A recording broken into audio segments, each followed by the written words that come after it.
যখন সে হুশে ফিরাইছে তখন আমরা দুইজনে তার পাশে বসে জিজ্ঞেস করলাম, ভাই এই মুহূর্তে তুমি কি দেখছো? বলতেছে যে জঙ্গল থেকে আমাকে কে জানে ডাকতেছে, সাদা কাপড় পরিহিত একটা লোক। বাস্তব ঘটনা, আল্লাহ সাক্ষী, যদি আমি মিথ্যা বইলা থাকি তাহলে অবশ্যই আল্লাহ আমাকে সাজা দিব। আমার চোখে দেখা বাস্তব ঘটনা। 2024 সালের একটি ঘটনা। আমি যখন প্রোগ্রামের উদ্দেশ্যে যখন ঘর থেকে বের হয়েছি, আমার সাথে ছিল সহপাঠী হিসাবে আমার এক বন্ধু, তার বাড়ি ছিল পাকশিমুল ইউনিয়নে। আমার একটা বন্ধু ছিল, নাম ছিল মুহিবুল্লাহ। তা আবার সাথে ছিল একজন ড্রাইভার। তো আমরা তিনজনে যখন প্রোগ্রাম শেষ করে, প্রোগ্রামটা ছিল নাসিরনগর ফান্দাউ গ্রামের একটি পার্শ্ববর্তী গ্রামে। তো ওইখান তো আবার দেখে গেছে বাড়ি অঞ্চল জায়গা। তো যখন প্রোগ্রাম শেষ করছি, প্রায় রাত্র হয়ে গেছে আপনার 1:45। তো এরকম টাইমে হঠাৎ করে এই ড্রাইভার বলতেছে, ভাই এখানে জায়গাটা বেশি একটা সুবিধা না, এখানে একটু নামতে হবে, নাইমা আপনারা দুইজনে একটু হাইটে যাইতে হবে। তো ড্রাইভার ভাই যেহেতু বলছে, ওনার যেহেতু অসুবিধা, তো ভাবলাম ঠিক আছে, আমার সাথে একজন লোক আছে, আমরা দুইজন হাইটে যাই, আর আপনি সিএনজি গাড়িটা নিয়ে একটু সামনের দিকে যান। তো সুবিধার্থে যেহেতু বলছে, আমার সাথে যে বন্ধু ছিল পাকশিমুল ইউনিয়নের যে মহব্বতের ভাই, ওনাকে নিয়ে আমরা দুইজন আস্তে ধীরে হাঁটতেছি। আর উনি সিএনজি চালায়া অনেক দূর আগে গেছে, প্রায় আধা কিলো 1 কিলোর মতো জায়গা উনি আমাদের আগে চলে গেছে। তো ওনাকে নিয়ে কথাবার্তা বলতে বলতে, আড্ডা গুজারি করতে করতে আমরা দুইজনের সামনের দিকে যাইতেছি। তো আমাদের বাম পাশে ভাই একটা এই জঙ্গল আছিল, মানে বিরাট বড় একটা জঙ্গল, গাছগাছালি প্রচুর পরিমাণে। আর ওই দিন ছিল ভাই অমাবস্যার রাত্র, মানে এত অন্ধকার ভাই, মানে আমার বোঝানোর কোনো ভাষা নাই। মানে সামনে কি আছে, একটা কদম সামনে বাড়ার পরে মানে কিছু দেখা যায় না, এরকম অন্ধকার ছিল। তো আমরা দুইজন হাঁটতেছি, হাতের মধ্যে একটা টর্চ লাইট ছিল। তো হঠাৎ করে যখন জঙ্গলের বরাবর আমরা আসছি, একটা বিকট একটা আওয়াজ আসছে ভাই। যে বিকট আওয়াজের কারণে মানে উভয়জনে, আমার সাথে যে বন্ধু ছিল সেও চমকাই গেছে, আমি নিজেও চমকাই গেছি যে এত বিকট আওয়াজ, আবার চতুর্দিকে অন্ধকার, অমাবস্যার রাত, মানে উভয়জন আমরা চমকাই গেছি।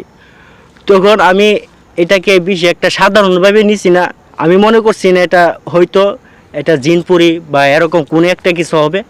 তো আমি সামনের দিকে হাঁটতে শুরু করলাম, আর মনে মনে আয়াতুল কুরসি পড়তেছি। তো আরেকটু সামনে যখন বাড়ছি, হঠাৎ করে একই আওয়াজ, যে আওয়াজটা আমাদের কানে ভেসে আসছিল, এই আওয়াজটা আবার বেজে উঠছে। তখন আমার পাশে যে বন্ধু ছিল মুহিবুল্লাহ নামের লোকটা, সে বলতেছে, ভাই এত বিকট আওয়াজ কিসের? যখন গাড় ফিরায়া জঙ্গলের দিকে তাকাইছে, ভাই কিভাবে বুঝাবো, মানে সাদা কাপড় পরিহিত একটা লোক। সে আমাকে যখন সে মানে বেহুশ হয়ে গেছে, বেহুশ হওয়ার পরে যখন সে হুশে আসছে, তখন সে এই কথাটা আমাকে বলতেছে, ভাই আমি যখন গাড় ফিরে জঙ্গলের দিকে তাকাইছি, তখন দেখি সাদা কাপড় পরিহিত একটা লোকে আমাকে ডাকতেছে, মানে ওই লোকের কাছে যাওয়ার জন্য। এরপরে এই দৃশ্যটা দেখার সাথে সাথে সে বেহুশ হয়ে গেছে। এই কথাটা আমাকে বলছে হুশে ফিরে আসার আগে। তখন সে বলতেছে, ভাই এত ভয়ঙ্কর পরিস্থিতি আমি আমার জীবন আর কোনোদিন দেখি নাই। আমি সাথে সাথে যখন লোকটা এই দৃশ্যটা দেখে বেহুশ হয়ে জমিনে পড়ে গেছে, আমি সাথে সাথে দৌড়ায় ড্রাইভার ভাইয়ের কাছে গেলাম, ভাই একটা দুর্ঘটনাটা ঘটছে। আমার সাথে মহিবুল্লাহ নামের যে লোকটা ছিল, এই লোকটা করুণ একটা পরিস্থিতির শিকার হইয়া, একটা ভয়ে এবং আতঙ্কের মধ্যে শিকার হইয়া সে জমিনে বেহুশ হয়ে পড়ে গেছে। এখন করণীয় কি? এই লোকটা দৌড়ায়া, মানে সিনজি রাইকে ওই দৌড়ায় আসছে, আইসা তার মুখের মধ্যে, তার চেহারার মধ্যে যখন পানি ছিটা দেওয়া হয়েছে, যখন সে হুশে ফিরাইছে, তখন আমরা দুইজনে তার পাশে বসে জিজ্ঞেস করলাম, ভাই এই মুহূর্তে তুমি কী দেখছো? বলতেছে যে জঙ্গল থেকে আমাকে কে জানে ডাকতেছে, সাদা কাপড় পরিহিত একটা লোক। বাস্তব ঘটনা, আল্লাহ সাক্ষী, যদি আমি মিথ্যা বইলা থাকি তাহলে অবশ্যই আল্লাহ আমাকে সাজা দিব। আমার চোখে দেখা বাস্তব ঘটনা। এই লোকটা হাউমাউ করে কাঁদতেছে আর বলতেছে, ভাই এত ভয়ঙ্কর পরিস্থিতি, আর আমি এইভাবে আর কোনোদিন ভয় পাই নাই। যখন এই দৃশ্যটা আমার সাথে ঘটছে বা আমার পাশে যে লোকটা ছিল তার সাথে ঘটছে, তখন থেকে আমার ভয়ের মধ্যে, মানে আমার মনের মধ্যে এত পরিমাণে ভয় ঢুকছিল যে আমি বাসা দিয়ে কাউকে বোঝাতে পারবো না।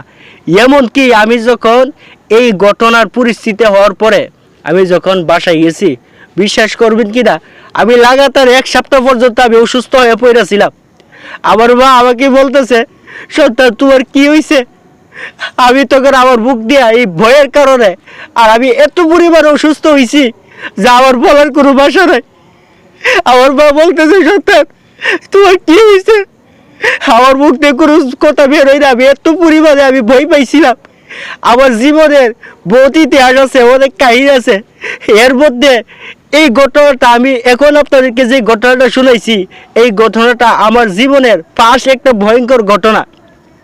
আমার মা আমাকে যখন বিছানায় আমি পড়ে রইছি, তখন প্রায় সময় আমার মা আমাকে এসে জিজ্ঞেস করতো যে বাবা তোমার কি হয়েছে, সমস্যা কি?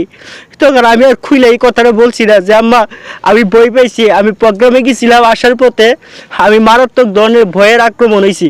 কিন্তু মা ঠিকই বুঝতে পারছে যে আমি প্রোগ্রাম থেকে আসার পর থেকে নিয়ে ওই আমি অসুস্থ হয়ে বিছানার মধ্যে পড়ে আছি। শুধু আমার একটা অসতর্কতার কারণে আমি ওই দিন কোনো সেরকম মাগরিবের পরে ধারাবাহিকভাবে আমি আমল করতাম ভাই, বুঝছেন? আমি আয়াতুল কুরসি পড়তাম, পাশাপাশি আরও কোরআনের ও হাদিসের যে সমস্ত আমল নবীজি আমাদেরকে বলে দিয়েছে সেগুলি আমল আমি করতাম। আল্লাহর রহমতে ভাই আমি যখন বের হইতাম ঘর থেকে, কোনো আপদে কোনো বিপদে আমার পাইতো না। ওই দিন ভুলক্রমে ভাই আমি কোনো আমল করতে পারি নাই, আমি ভুলে গেছিলাম। আর আমার সাথে যে লোকটা ছিল উনিও টুকটাক কুবিরেজি করতো। কুবিরেজি করার কারণে দেখা গেছে বিভিন্ন ধরনের জিন জাতির আসরে উনি আক্রমণ হইতো। তো যার কারণে ওই দিন উনি আমাকে বলছে যে ভাই আমি যখন কুবিরাজি শুরু করি, কুবিরাজির পর থেকে নিয়ে আমার বউ বাচ্চা এবং আমার পরিবার যারা মানে সদস্য হিসাবে আছে সকলেই কোনো না কোনো একটা দুর্ঘটনার সম্মুখীন হয়েছে। তো আমি ভাবলাম যে হয়তো এই লোকটার কারণে হইতে পারে, অথবা এই জায়গাটা একটু খারাপ ভয়ঙ্কর, যার কারণে এই দুর্গতির সম্মুখীন আমরা হয়েছি। তো প্রিয় দর্শক, শেষ পর্যায়ে আমি আপনাদেরকে একটি কথা বলবো, এটা হলো একটা সতর্কবার্তা। আমরা যখন রাতের গভীরে আঁধারে যখন ঘর থেকে বের হই, যেরকম আমরা বিভিন্ন জায়গায় ওয়াজ মাহফিল করি বা বিভিন্ন জায়গায় আমরা চলাফেরা করি, আমাদের সামনে সচরাচর এরকম দুর্ঘটনা হয়ে থাকে। আমি শুধু একটা না, আরও বহু দুর্ঘটনার সম্মুখীন এরকম হয়েছি। আপনারা যে হবেন না এর কোনো গ্যারান্টি নাই, এর কোনো নিশ্চয়তা নাই।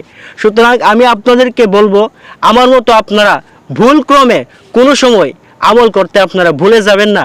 আমার মতো এরকম যদি জঘন্য কাজ আপনারা করে থাকেন, তাহলে অবশ্যই আপনারাও বিপদে পড়বেন। কারণ হলো আমার এই একটা ছোটোখাটো ভুলের কারণে আমার এই এত বড় একটা দুর্গতির সম্মুখীন আমার হতে হয়েছে। কারণ ওই দিন আমি কোনো আয়াতুল কুরসিও পড়ি নাই, আমি কোনো আমলও করি নাই, যার কারণে আমার এই দুর্গতির সম্মুখীন হতে হয়েছে। সুতরাং আপনাদের কাছে আমি বিনীতভাবে অনুরোধ করব, যদি আমরা বিশেষ করে মাগরিবের পরে এবং ফজরের পরে যদি আয়াতুল কুরসিটা ঠিকঠাক মতো পড়তে পারি, আশা করি আমরা ইনশাআল্লাহ যাবতীয় বিপদ আপদ থেকে আমরা রক্ষা পাবো। এই বলে আমি আমার কথা শেষ করলাম। আসসালামু আলাইকুম ওয়া রাহমাতুল্লাহি ওয়া বারাকাতুহু।